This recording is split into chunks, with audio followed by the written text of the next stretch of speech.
എന്നും നമ്മുടെ കയ്യിൽ ചിക്കന് മട്ടന് ബീഫ് എല്ലാം ഒന്നും ഇല്ലാണ്ട് ഒരു ദിവസം പോലും ഇല്ല. അപ്പോൾ ഇന്നത്തെ ദിവസം എൻ്റെ കയ്യിൽ ചിക്കൻ ഇരിപ്പില്ല, ഒന്നും കറി വെക്കാം. അങ്ങനെ ഇരിക്കുമ്പോഴാണ് ഇന്നലെ വറുത്ത കുറച്ച് ചിക്കൻ, ഒരു വട്ടം വറുത്ത ചിക്കനൊന്നും ആരും കഴിക്കത്തില്ലല്ലോ. അപ്പോൾ ഞാൻ ഇതൊരു പുതിയ ഡിഷ് ആക്കാമെന്ന് വിചാരിച്ചു. അപ്പോൾ ഞാനിത് പുതിയ ഡിഷിലേക്ക് മാറ്റാൻ പോവുകയാണ്. അപ്പോൾ നിങ്ങളൊന്ന് കണ്ടു നോക്കൂ. നിങ്ങൾക്ക് ഇഷ്ടപ്പെടാൻ തീർച്ചയായും ലൈക്ക് ചെയ്യണം, ഷെയർ ചെയ്യണം, സബ്സ്ക്രൈബ് ചെയ്യണം. അപ്പോൾ നമുക്ക് ട്രൈ ചെയ്ത് നോക്കാം. അപ്പോൾ നമ്മൾ ഇതിലേക്ക് ഇച്ചിരി അല്പം എണ്ണ ഒഴിക്കുക.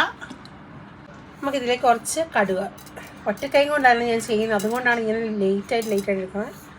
ഇപ്പോൾ സംഗതി കടുകൊട്ടി വന്നിട്ടുണ്ട്. അപ്പോൾ ഇതിലേക്ക് കറിവേപ്പില ഇട്ടു, 2 വറ്റൽമുളക് ഇട്ടു, ഇതിലേക്ക് സവാള,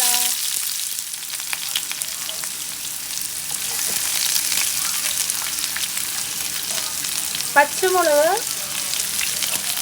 തക്കാളിക്ക, ഇത്രയായിട്ട് നമുക്കൊന്ന് വഴറ്റിയെടുക്കാം. നമ്മളിതിലേക്ക് ഓൾറെഡി ആണെങ്കിൽ മസാലകളൊക്കെ ചേർത്താണ് ചിക്കൻ എടുത്തേക്കുന്നത്. ഇത് ഞാൻ നിറയെ ചെറുതായിട്ട് കുത്തായിട്ട് ഇങ്ങനെ കൊത്തി അരിഞ്ഞെടുത്തത്, അത് ഞാൻ ഇതിലേക്ക് ഇട്ട് കൊടുക്കുകയാണ്. ഇതുണ്ടോ, നന്നായിട്ട് ഇങ്ങനെ വഴറ്റിയെടുക്കാം. നമുക്കിതിലേക്ക് എല്ലാ മസാലകളും നമ്മൾ ചേർത്താണല്ലോ ചിക്കൻ വറക്കുന്നത്. അപ്പോൾ നമ്മൾ ഇതിനകത്തോട്ട് അധികം ഒന്നും ചേർക്കേണ്ട കാര്യമില്ല.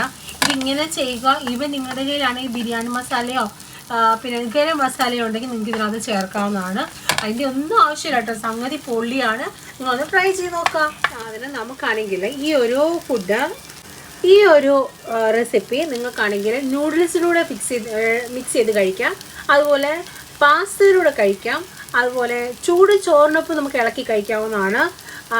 ചപ്പാത്തിക്ക് ഫില്ല് ചെയ്ത് കഴിക്കാം, പൊറോട്ടയ്ക്കകത്ത് ഫില്ല് ചെയ്ത് കഴിക്കാം. ചപ്പാത്തിയിലൂടെ നമുക്ക് വേറെ നല്ല അടിപൊളിയൊരു ഇതാണ്. നിങ്ങൾ ട്രൈ ചെയ്ത് നോക്കാം കേട്ടോ.